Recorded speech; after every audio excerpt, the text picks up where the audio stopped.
Bienvenidos de regreso a Biblia y Teología con el Dr. Larry Trotter. Esperemos disfruten el siguiente episodio.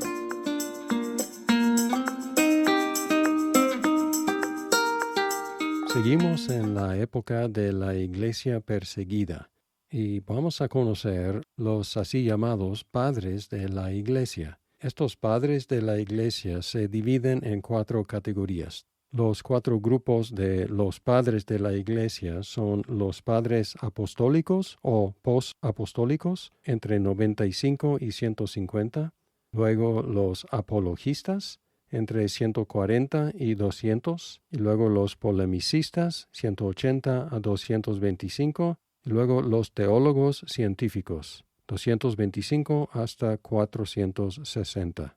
También estos grupos tienen otros nombres que a veces van a encontrar en la literatura.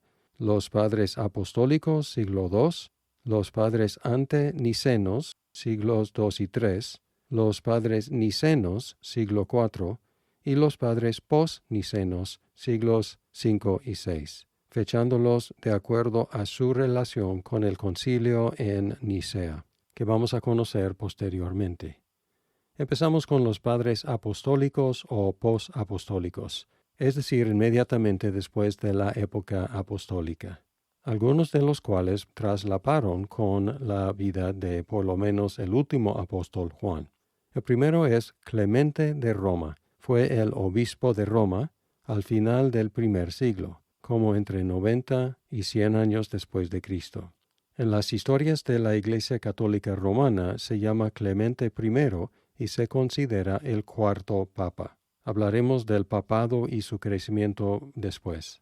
Él escribió una carta a la Iglesia en Corinto, y como es el más antiguo escrito cristiano fuera del Nuevo Testamento, nos revela cómo era la Iglesia inmediatamente después de los apóstoles. Escribió esta carta desde la Iglesia en Roma para la Iglesia en Corinto, que sufría todavía divisiones, y trata a las iglesias en Roma y en Corinto como iguales, no suponiendo que Roma tenía autoridad sobre Corinto.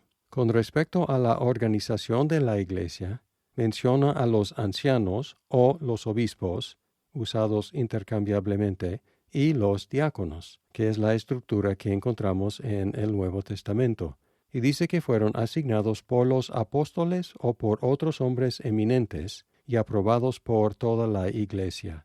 Un procedimiento como encontramos en Hechos 6 con respecto a los 7, identificados por la Iglesia y luego apartados por los apóstoles. Con referencia a la doctrina de la justificación, él escribió: «Nosotros también, llamados por su voluntad en Cristo Jesús, no somos justificados por nosotros mismos, ni por nuestra sabiduría, ni por nuestro entendimiento, ni por nuestra piedad, ni por nuestras obras que hemos hecho por la santidad del corazón, sino por esa fe por medio de la cual Dios ha justificado a todos desde el principio. A Él sea la gloria para siempre. Amén». Así que en Clemente encontramos una igualdad entre las iglesias, un sistema presbiteriano en el liderazgo de la iglesia y el mantenimiento de la doctrina de la justificación por la gracia por medio de la fe. El siguiente padre es Ignacio, considerado un discípulo del apóstol Juan. Él fue obispo de Antioquía en Siria y fue enviado a Roma para ser entregado a las bestias por el año 110. En el camino, él escribió 7 cartas a diferentes iglesias, pidiendo que la iglesia en Roma no interviniera para salvarlo del martirio. Escribió en contra del gnosticismo y del docetismo, 2 herejías que voy a explicar después.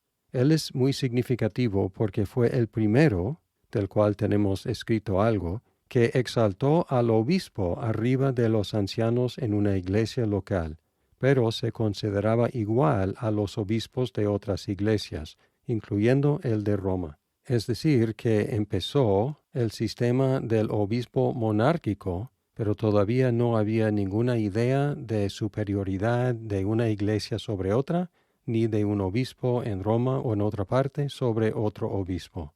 Mencionó la Iglesia Católica, universal, y dijo, donde esté Jesucristo, ahí está la Iglesia Católica. Esta palabra católico tuvo una evolución interesante. Primero, significaba universal o general en contraste con local. Después, ortodoxo en contraste con herético. Luego, romano en contraste con anglicano. Y después romano en contraste con reformado. Hoy en día es casi sinónimo con un miembro de la Iglesia Católica Romana. Otro padre importante fue Policarpo de Esmirna. Él fue discípulo de Juan, que escribió a la iglesia en Filipos, citando tanto el Antiguo como el Nuevo Testamento. Lo mataron en 156 después de Cristo, a los 86 años, habiendo sido entregado por una multitud. Según el relato de su martirio, cuando lo instaron a negar a Cristo, respondió, 86 años he servido a Cristo, y nunca me ha hecho mal. ¿Cómo podría negar a mi Señor que me salvó? Cuando amenazado con bestias, respondió, traédmelas. Cuando amenazado con el fuego, él advirtió al juez del fuego eterno, y fue condenado y quemado vivo. Y vale la pena leer el relato de su martirio, es muy inspirador. Después de los padres apostólicos o posapostólicos, surgieron los apologistas. Apologista en sentido de defensor de la fe. Los cristianos tuvieron que apagar los rumores populares acerca de su comportamiento, pero las críticas de la gente culta, educada, requirieron otro tipo de respuesta. Una respuesta, digamos, más académica.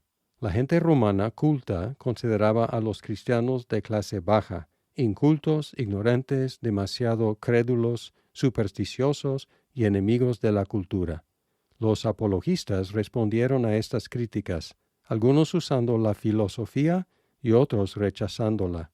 Estas dos formas de ver la filosofía existen hasta la fecha entre los cristianos y los apologistas. Un ejemplo de los apologistas es el Discurso a Diogneto, escrito a principios del siglo II. Defendió el comportamiento de los cristianos, diciendo, se casan como todos y engendran hijos, pero no abandonan a los nacidos, ponen mesa común, pero no lecho, viven en la carne, pero no viven según la carne, están sobre la tierra, pero su ciudadanía es la del cielo. Se someten a las leyes establecidas, pero con su propia vida superan las leyes. Aman a todos y todos los persiguen.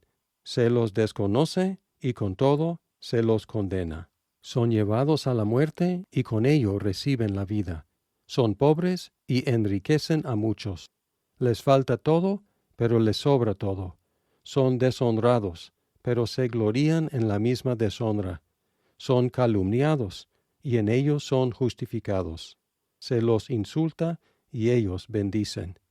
Se los injuria, y ellos dan honor. Hacen el bien, y son castigados como malvados. Ante la pena de muerte se alegran, como si se les diera la vida. Los judíos les declaran guerra como a extranjeros, y los griegos los persiguen. Pero los mismos que los odian no pueden decir los motivos de su odio.